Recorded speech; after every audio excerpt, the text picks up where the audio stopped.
Welcome to Exceeding Your Benchmark, a podcast brought to you by Benchmark Products. Tune in as we explore life science industry-relevant topics, discuss industry-leading practices, and dive into cutting-edge solutions the industry has to offer. This is the Exceeding Your Benchmark podcast. Hello, everyone, and welcome to another episode of Exceeding Your Benchmark, a podcast brought to you by Benchmark Products. I'm your host for today, Gabrielle, and I'm thrilled to be joined right now by guest Nessiem Samuel, who's actually co-founder and partner at GXP Impact Consulting. Today, we'll be exploring the fundamentals of validation in life science manufacturing, from startups to large-scale operations. So you're joining us to share their expertise today is Nessiem. So Nessiem, welcome. Thank you, Gabrielle. I'm Nessiem Samuel, co-founder and owner of GXP Impact Consulting. My background, I've been in the industry for over 27 years, working on validation in all its components, whether it's qualification, commissioning, process validation, cleaning validation. And today I'll answer questions about validation and how we can help you navigate the compliance and validation world. Absolutely. Thanks again for joining us. And I want to ask you, as an expert in the field, could you explain to our listeners, particularly those who are new to the life sciences industry, what exactly validation means in this context and just why it's so critical to everything from startups to large-scale operations? Sure, I can answer that.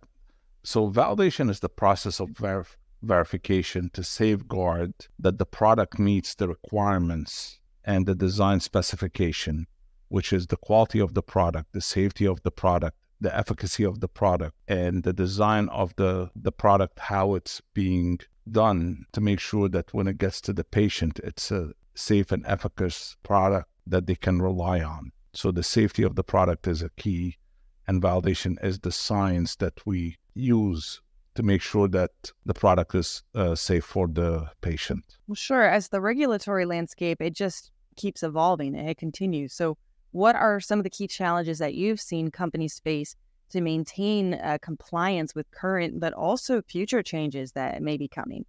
Share some examples that you might have from your experience where changes in regulations posed almost pretty significant roadblocks or challenges. So the changes in the regulation really is always looking for the patient safety. So if there is added measures that the regulators put on industry is to protect the patient safety and ensuring that the data is available to answer the question, is the product safe or not? I see the word validation also is used in generality. Under the umbrella of validation, there is multiple things that happen from, and we can look at a startup for a facility that's starting with, just an empty shell. They're going to build clean rooms. They're going to add equipment.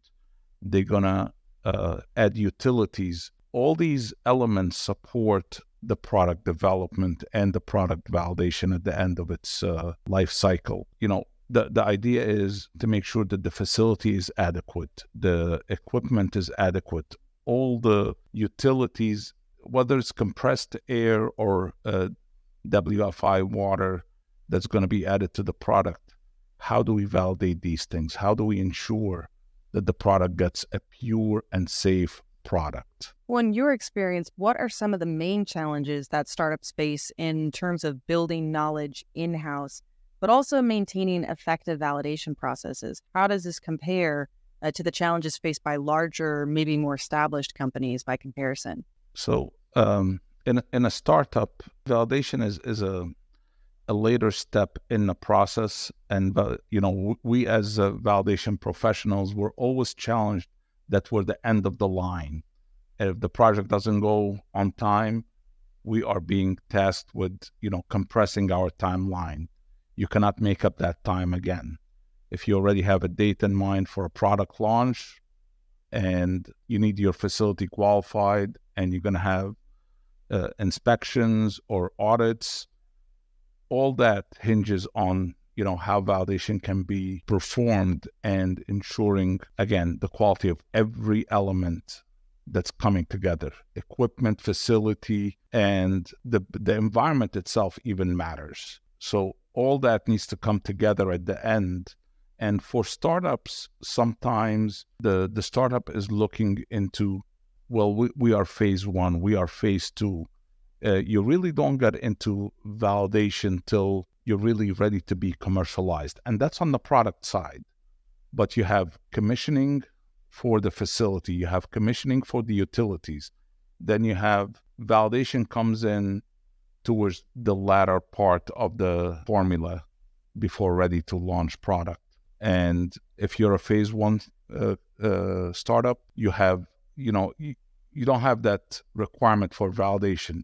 But a lot of companies today are electing to qualify their equipment or commission their facility to ensure that the same facility that they're doing the phase one and phase two is the same facility they will transition into phase three and commercial product. And my experience is having documentation early on and having the understanding of everything you're designing for your process will help you in launching the product successfully at the end. Nessiem, could you talk about the potential implications, but also the risks of utilizing outside services for validation? So how does a company decide what aspects to outsource, but also what to keep in-house?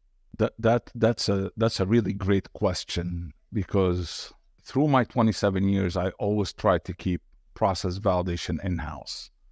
The things that you can go and outsource are the early commissioning of the building, because you have only one building. Once you commission it, as a company, you're done with the commissioning. You're not going to repeat it again. Unless you're scaling it to another site or you're getting to a bigger site, you start the process all over. So process validation, you want to keep in-house and maintain that inside. I would like to talk maybe more about when you're designing your facility, the commissioning part is for the utilities, for the HVAC system, the environment itself. All these things can be outsourced. And we try to help companies with planning that early on, having a site validation master plan, explaining what's going to be included in the project and what's going to be done at every phase, from commissioning, qualification, cleaning, process validation. All that needs to be spelled in your site validation master plan. But I strongly recommend that the knowledge of the product stay in-house. And that's a completely unbiased opinion from doing it for many, many years in the industry. The process is to make sure that the company is benefiting and the patient is benefiting. So you want to retain that in-house, the process validation piece. All the earlier work can be outsourced. Absolutely. Well, as we start wrapping up the conversation here, Nessiem, lastly, as life science manufacturing continues to grow and evolve, what strategies or practices can companies begin to implement to effectively manage that growth, but also ensuring validation and compliance at the same time? So validation is a life cycle approach. From beginning of commissioning of equipment, commissioning the facility, qualifying equipment, and validating some of the utilities, validating your clean rooms, validating the process. All that is a life cycle management approach. And regulators allow companies to build their own infrastructure, come up with their own plans. But once you create these plans, you're adhered to maintain and follow these plans. So we at GXP also help companies with putting in the commissioning, the SOPs, the qualification, the validation. We also help companies with asset management. How do you maintain your asset for its lifetime to ensure that this asset is reliable enough to produce the product day after day? So we are always looking for the full life cycle management for this experience for the clients as they're starting their own new ventures. All right, Nessiem, so here we are at the end of the podcast. Are there any last thoughts you want to share with our audience, something important that maybe we left out? I just want to talk about under the validation umbrella, there is the term CQV, and CQV stands for commissioning, qualification, and validation. Commissioning is a term used for facility and utility commissioning. Qualification is used for IQ, OQ, and PQ, which is the qualification of equipment, and validation is used for processes like product validation, cleaning validation, and environmental monitoring for the environment in the facility. Well, that wraps up the conversation for today. So thank you to Nessiem for joining us to explore the fundamentals of validation in life science manufacturing. From startups to large-scale operations, it was a pleasure to have you on the podcast.